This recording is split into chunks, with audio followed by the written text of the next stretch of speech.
สบายดีพ่อแม่พี่น้องสวัสดี FC ประเทศไทยเนาะแล้วก็ FC อยู่ต่างประเทศนำพี่น้องมื้อนี้เบาบางหันสิพามาเบิ่งเฮินน้องแดงคือเก่าเลยแต่ว่าเพิ่นมีธุรกิจใหม่ได้พ่อแม่พี่น้องเนาะฮู้จักว่าเพิ่นธุรกิจนี้เพิ่นเชื่อมโยงกับบ่าวสวนบ่หรือว่าธุรกิจส่วนบุคคลบ่หรือว่าใดๆนี่แหละเนาะตอนนี้มันตั้งแต่เพิ่นนี่กำลังนั่นกันอยู่พ่อแม่พี่น้องกำลังเฮ็ดธุรกิจกันอยู่ได้ผู้คือมามือพำอยู่ไปวันนี้เราก็มากับเบาหนงคือเก้าพ่อแม่พี่น้องเอาสีพามาเบิ่งเนาะเห็นบ่บ้านนี้นี่เพิ่นทำความสะอาดเรียบร้อยเลยเห็นบ่บ้านซองเพิ่นนี่พ่อแม่พี่น้องนี่ธุรกิจใหม่เพิ่นเห็นบ่นี่เต็มกระเป๋าคักหลายนี่มากับเบาหนงเด้อพี่น้องเด้อง่ายได้เบียร์มาเกลือเพิ่นพร้อมกิน พร้อมกินเลยสวัสดีเบาหนงสวัสดีหน่อยอันมะเขือเพิ่นนี่ปลูกแล้วเนาะปลูกนะว่าสิมาปลูกซอยปลูกปักอะไร มีถันจำเนาะนี่มะเขือมะเพชรเพิ่น เบียร์ง่าย เป็นไงสบายดีสบายดีสาวแดงสบายดีเต้าคนพบธุรกิจใหม่แล้วก็ไม่ลำบาก เออ คนขี้เกียจอยู่ใช้กับลำบากเนี่ยนะอันนี้คนขยันอยู่ใช้กับบ่ลำบากเอาลูกไปนำแกะมาหามไปนำสบายดีตอนแรกน้องแดงสิว่าเอื่อยกับบ่ได้เนาะน้องเนาะคันพรได้สะพรแล้วพรเนาะน้องยังวันนี้ได้ซื้อนะเลยคนนี้น้องยังตื่นซื้อบ่ได้ฮู้เพิ่นผู้อันน้องนับน้องนับผู้เลี้ยงงัวหั่นเด้นี่เด้อันนี้แหละผู้มีงัวตัวงามเพิ่นเฮ็ดแนวได้แต่ว่าเหินเพิ่นเนาะเมื่อนั้นเห็นเพิ่นเฮ็ดนั่นยังเลยแต่แอมบ่เพิ่นพาเพื่อนจะนำเลยแต่แอมบ่วะเอ็มแล้วยังมาแล้วจักเพื่อนจักเสียงหน้าครับเห็นเพื่อนเรามันก็สะดวกสบายแล้วอยู่นะเนาะอยู่หน้าเห็นเพื่อนเลยเฮ็ดเถินเลยอยู่หน้าเลยไว้กับมันจะไล่เขาอยู่หน้ากันแต่ผมเหมือนเนาะไปเที่ยวดูไปดูมาจักมือแล้วแกะมะขามนี่โอ้หับซื้อเขาบ่หรือว่ามะขามตัวเองโอ้อยู่ในบ้านพุ่นโอ้เอาลูกผู้ใดมาน้ำนั่นเป็นมะขามเลยบ่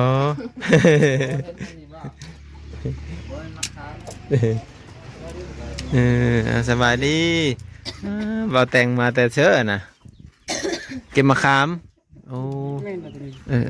เพิ่นไปขึ้นมะขามพ่อพี่น้องเป็นเองบ่ลานไปซอยลานไปซอย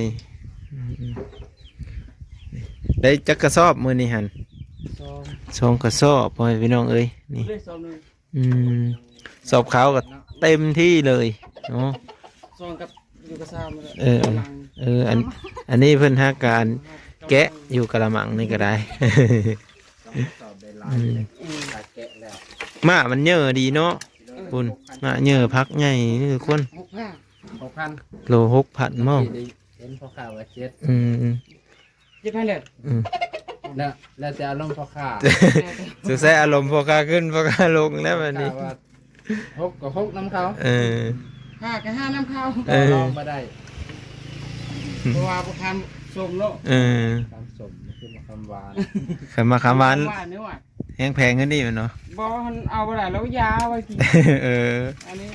มาคำส้มจักเสียไว้เห็นยังเหมือนเนาะจะเป็นขายกินมาหมดขนาดกินหมดกระมังอันนี้แกว่าตัวโอ้คอยบอกเลยได้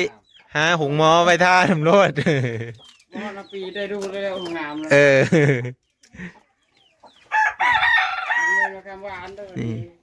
บ่าวน้อยเพื่อนนี่ก็อันไปเอามะขามคือกันนี่เบิ่งแน่พี่น้อง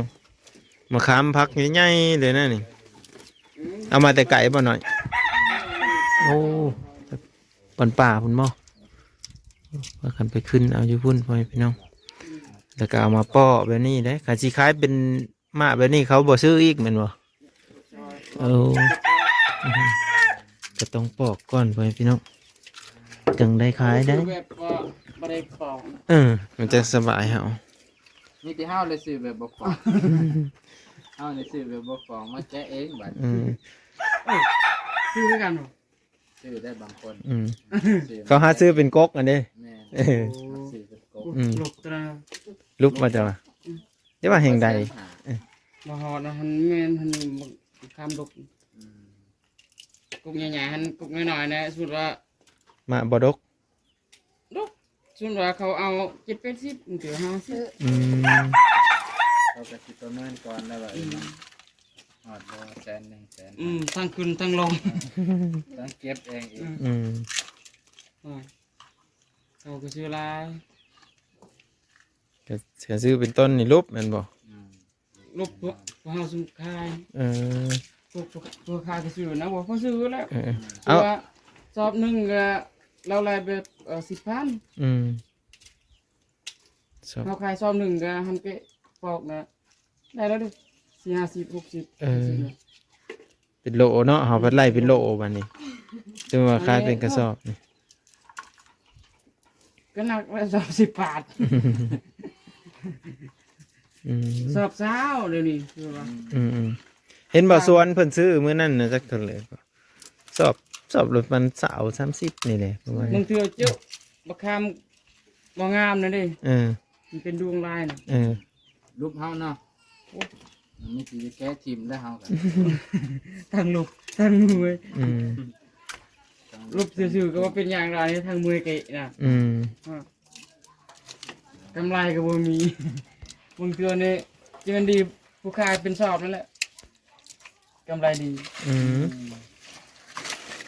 ผู้แกะก็ได้อยู่หน่อยหนึงจะนั้นพอค้าเข้า ทาง มา สื่อนั้นทั้งลูกทั้งหยังเลย ว่าสวนจักสิเป็นแนวเลยแล้วเนาะบ่นงเนาะยังไม่ทันได้ไปเลาะหาเพิ่นซ้ำ ตาเบิ่งมาแล้ว มื้อแรงสิไปอัปเดตให้เบิ่งนะ เพิ่นอันนั้นพอค้ามาค้ามได้อันนั้นได้ โอ้มัน ทั้งซื้อทั้งขายเออ ขายขนม ขายขนมพร้อมโอ้เพิ่นมาฮอดพี่บ่ โอ้ โอ้เห็นกันอยู่ ติบ่ได้ขึ้นบักคามขึ้น โอ้ บักคาม2-3หมากก็ได้กินได้ขนมลาวเลย เออ มื้ออื่นนี่ได้กินเนาะมื้ออื่นเนาะ บ่ได้มามื้อนี้ก็บ่เห็น มื้อนี้ไม่เห็นเนาะ อันเห็นนี่เจอะแล้วสอบหนึ่งนี่ เออ แสดงว่าเอามาค้ำแลกขนมเราเลย เออ ยังตาย ซ้ำสิกินโลดเนาะ แลกได้กินเลยขนม อืม ดีเนาะ มาค้ามก็แลกได้ เอาเป็นกำด้วยนะบักคามไปเลยก็ได้ เอออย่าว่าเพิ่นติดเป็นกิโลบ่ติดบ่ หวายบ่ให้ติดแล้ว เออ ยันลุก ยันลุกเนาะ โอ้ยบ่สวน นะบ่เป็นหยัง เออบ่สวนพังไว้โลดเด้อจะเต็มโดไว้โลดเด้อคันมาทั้งเบาแต่งนี่ เจ็บบักคามเท่ๆบ่ เออ เอาเห็นไว้แล้วด้วย เออ บอกไว้แล้วด้วย มาค้ำเจ้านี่ใหญ่ดีเนาะ อืมมาใหญ่มาตึง นี่เลยตัวนั้นมันเลยท่าน มีทันขึ้นบ่โอ้แต่ว่ามันสุกแล้วเมื่อแล้ว สุกแล้วเดี๋ยวนี้จนฮอดนี่ อืม ฮอดปีนี้เลย มันเริ่มโห่งแล้วเนาะมันถ้ามันมีแต่ร่นและบัดนี้ได้ กำลังสิรถยังบ่ทันสุก อืมมีแต่มันสิร่นเด้อ กันนี่บ่ได้ครับมันบ่ลง บ่หลงนะอันนี้เจ้า บ่ลง เจ้าเฮ็ดได้เอาซะนี่ อันนี้มีแต่เอาผ้าพันนะ โอ้พัน สิ แล้ว หา เนาะ ลงเลย สิบ อืม เจ้าแก้เสียๆครับ อืม เนี่ยมันหงาย ได้ ว่ะ แล้วตัวนี้เดี๋ยวงงนะ แกะใส่กระสอบปนนั้นก็ได้ขนาดเพิ่นแกะเขาวเดียวนี่นี่ปดเป็ดปดเป็ดแกะฮอดแล้วบ่โหลบ่แต่ง เอาเด้อ โหลหนึงแล้วเขาวเดียวเนาะ อันเลย เขาเดียว สำหรับผู้ใดขี้ข้าหาได้กับบ่มานเหมือนกัน เออ แม่นป่ะ ดูว่า กันลูกเจ้าเนาะหาได้แต่หาไม่ อืม คือว่าแหละหามาพอได้ซื้อบัตรอยู่เนาะคันซื้อบัตรเติมเน็ตก็ได้ มันผมมาเล่นนะหอยบ่ได้เด้อ ซ้ำนี่นี่เบิ่งโหล เล่นนั่นแหละ โหลหนึงจังพันก็โหลหนึง7,000ซ้ำนี่นี่ประมาณ7,000เนาะ พันนะแล้วแต่อารมณ์พระขา เอาอีแล้วว่า มันพอข้าวว่า6,000ก็จำเป็น บางเถือก็5,000เถือก็4,000แล้ว อืมบ่เสมอไปเนาะ เรื่องชื่อนั่นเสมอบางเถือแล้วแต่นะสมมติว่า อืม บ่ได้เงินหลายบ่ได้เงินน้อย อืม นี่หยุดหย่อน ปลู ยาก ว ไม่ได้อันสวนจะเนี่ยเบา ได้เมื่อวานนี่ โอ้ ได้มาถึง โอ้เน็ตคักใกล้นี่บ่มีทางเข้า นี่แล้ว ยังเข้าได้บ่ เขากับพวกเป็นหยังเราพี่ไก่ อืม เป็นเบี้ยมาแหละ ขอแต่อย่าเป็นแบ่เนาะเป็นแบ่ครับ ได้ต้องเบนะสุบ่ะ เอ ไม่ อ ไปใส่ ใครอยู่จุเจ้าอยู่เหินอยู่มาได้ไปทางอื่น ไก่เขากับพวกเป็นหยังแต่ว่าไก่เขาแล้วมันติควัดตินนั่นแหละ พุ่นทางพุ่นก็กำลังกั้งให้ลูกสาวอยู่พุ่นแดดช่องแล้วแดดช่องร้านน้อยแล้วทุกคนเออ แต่ก็ทำอยู่สวนไปเบิดเลยไปอย่างเห็นบักไก่กระไดมันจะพักบางทีมันเสร็จพักพักข่อยเป็นน้ำเลยมันเสร็จที่นั่งต่อนอนต่อ ไม่นั่งต่อนอนต่อเลยบ่กินบ่ มันอ่อนเนี่ยมันอ่อนแล้วมันตั้งกลิ่นในลิ้นได้พักหน่อยก็ได้ มันกินบ่กินนั่นแหละ อืม เสียดายเอาเสร็จ มันก็มักกินได้ไก่ฮะ โอ้ย มันตอดกินมันไม่เพชรได้บ้างน้องเลยแม่น มันจะเริ่มเก่งคือคนเนาะ กัดกินก็ได้ อ๋อจนงงเลยไก่นี่แหละกินบ่หยางเลยขนาดมันนี่ โอ้ฮักก็เริ่มเปาะมื้อนี้เนาะมะขามอืมเพิ่นก็บ่ได้พากันอยู่ซื่อๆเด้บ่พี่น้องเอ้ยอัน FC ก็เว้าอยู่เพราะว่าเฮาไปถ่ายบ่อสวนน่ะเด้เพิ่นเห็นอันบ่อสวนซื้อมะขามแล้วเพิ่นว่าให้เอาไหนมันเด้อเพิ่นน่ะเอาไหนมันละก้าว่าซั่นคันสาวแดงมีเวลาก็เอาไว้ก้าเด้อพอสิได้3-4มาก็พอสิได้เก็บกกมันนี่นะเอ เรีย อ นร้านให้เมียปวดหน่อยใจ เออ ให้น้องแองนั่นแหละเนาะ เออ เพิ่นก็สิปันลู ปัน กเมียกินอยู่ เย็นมาเลยบ่ปันผัวก็ได้อยู่เด้อนี่ แกงมะขามเมื่อยๆกับ เออ เอ เอ อ อพอมีกำลังใจอยู่ได้บ่แต่งเนาะ บ่แต่งอะฮะก็มาแต่ขึ้นก้มมะขาม เอากินขนมแล้วโชว์ให้มานะ พอดีบ่าวนงเอาขนมมาต้อนแน่พี่น้องอืม ให้ อัน น้ นี้ อง มันคนยืด ให้น้องแดงล่อเบาแตงขึ้นมะขามดิ เออ กินหลายๆผัว เจ็บหัดเขะเจ็บหัด แอว เอ้ย เออ บ่เจ็บหัดเอ้ย มันสูงเนาะอืม บางคนบ่เคยขึ้นเนาะมันบิดผัวบิดสายได้ แม่นบ่นี่พ่อค้าบ่นี่ พ่อค้าไม่อย่างเลยว่า เฉยๆเนาะ คือบ่แนมกลัวแนม พ่อค้าดีก็ได้ สิได้มะขามอยู่บ่ อันเบิดก็ต้องฝากกับเจ็บบ่ได้ดอกมะขาม อันได้เขากลับไป เอาวันนี้บ่ มีแม่นพ่อค้าดอกเนาะอืม คนบ่มีเงินชอบ เออ เดือนเพิ่นสิมาซื้อเป็ดไก่นะ เงินกินตาม ยามนี้มะขามวิทย์มะขามมันจักสิแกะอีหยังล่ะบัด บ่มีเลย เออเนาะวิทย์มะขามสิแกะ ฮะยามทันวิทย์ก็มันคือวันนี้หมดยามเขายาเขาถามเลยเลย อืม คนตุกนี่เขาไปซื้อซ้ำ โอ้ มันถึงน้ำแล้วเขาบ่อยากเอาแล้วเนาะ เก็บดูว่าโอ๊ยระวังให้มันคิดยังเวง เศร้าโลดเนาะ ยัง เศร้าเก็บตอนนี้โลดเนาะตอนได้โอกาสจะได้กับฝนตกเลยนี่2-3 อาทิตย์นี่ ตอนนี้คือพร้าวเก็บพร้าวเอา ก็เอาหน่อยก็ยามันโลละหาก็ขายเลย อืม โอ้ย กระจงไว้นี่บ่ได้หยังเลยเนี่ย บ่ได้ยังดูว่าหอดยามเขายาเนาะ เออ แม่นเลย เดียว หลายคนนะ หมดเมืองหมดบาทยาเดี๋ยวนี้เขาผลิตมีแต่ของเขาปลูก อืม มะขามส้ม บางคนแกะนี่ทิ่มมาเลยนะทั้งเปลือกทั้งอันนี้ อืม เจ้าบ่ได้ทิ่มเนาะ เออ เจ้านี่ทิ่มไว้ในกระมังเก่าก ระแปกอยุ่จ้ะวะ แปลก เนาะ ปกติเขาสิเอาออก คือนี่ซาทิ่มมาเลยบ่แต่งเอาขานเก็บเด้อ อืม ซาไปได้เนาะ อืม ว่านี่ก็เพิ่นว่ากระมังอันเดียวเลย เออ ไม่ให้มันเปื้อน เออ มันเปื้อนนี่ใส่กระมังต่างหากอีก อืมอย่ามันเปื้อนไปหลายเนาะ นี่ แล้วบางคนเนาะแกะกันบ่ได้บ่ได้ว่าคำนึงถึงความสะอาดที่เจ้าของน่ะซะทิ่มเลยเหรอ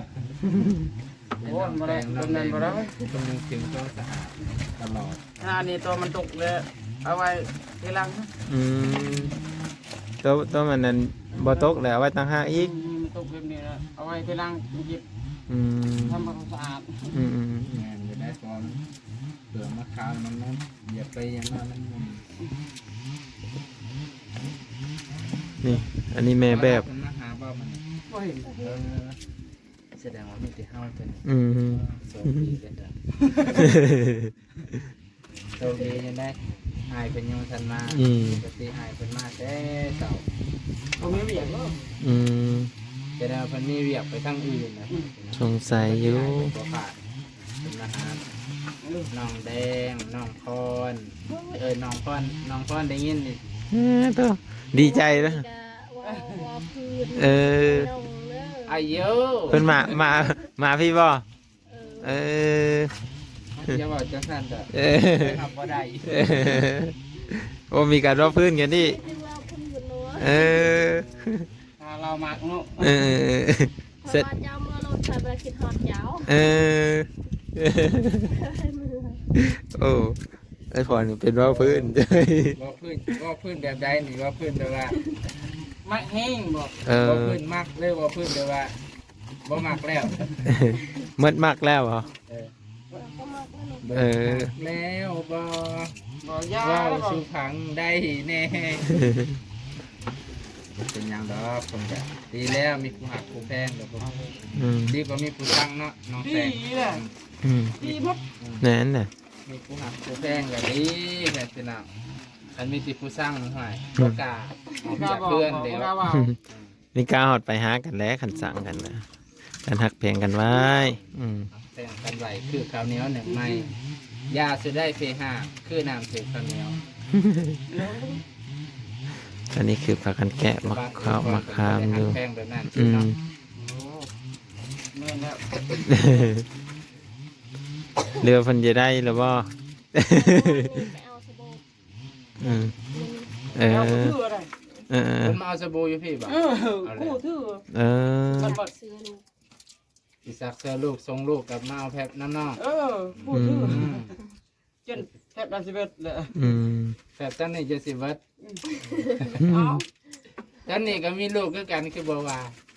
ข่อยก็มีลูกเด้อลูกน้อยข่อยแห้ง บ่ว่าแต่มีลูกผู้ใหญ่ก็จังซักได้หมด อืม อันนั้นคือว่าคือหมดคู่มือว่ะ ลูกเล็กสัก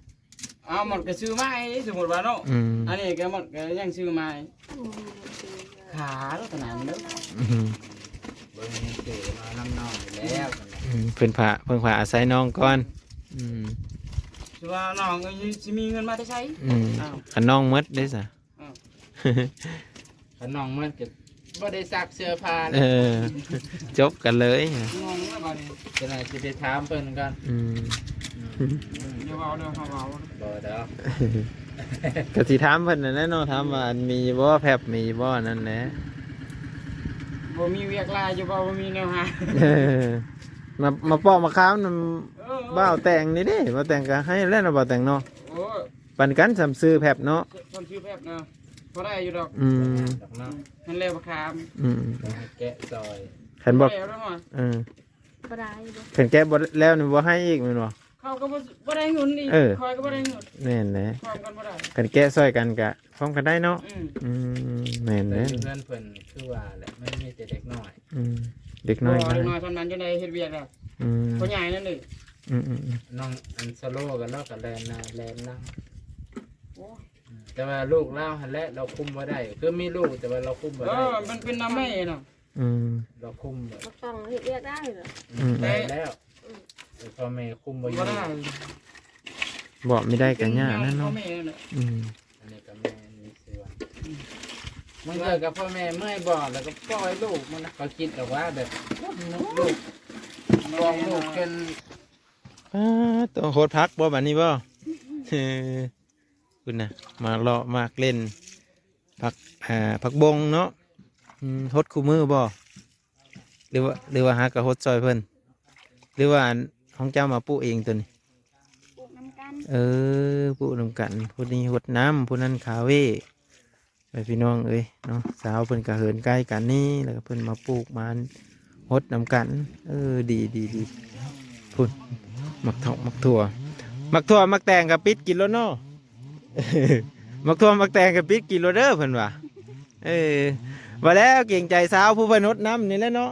น้ำอันหนึงก็ไม่ได้ฮดน้ำเพิ่นจะกินน้ำเพิ่น เอาเดี๋ยวเพิ่นฮดก่อนทุกคนเลยเนาะประมาณนี้เพิ่นกระสูบเอาน้ำอยู่นี่แล้วนี่เห็นบ่เพิ่นตากเครื่องเต็มนี่ตากเครื่องให้ลูกน้อยเพื่อนพี่น้องเอ้ยวิดีโอหน้าบ่บางจึงสิมาอัปเดตให้เบิ่งอีกเนาะอันนี้ก็คือมาเยี่ยมยามถามข่าวกันในช่วงแรงๆเด้อพี่น้องเด้อขอบคุณพี่น้อง FC ที่รับชมและติดตามเบิ่งนะติดตามเบิ่งตลอดมาก็คือมื้อนี้ก็มาที่บ้านสาวแดงเนาะเบ้าแตงบ่ว่างก็มาตั้งแต่พูนมาตั้งแต่ตะแลพุ่นแล้วก็ขึ้นมาอัปเดตให้ FC ได้เบิ่งนั่นแหละเพิ่นก็ปอกมาค้ามขายไว้พี่น้องวิดีโอหน้าพอกันใหม่สวัสดีครับสบายดีพี่น้องเด้อ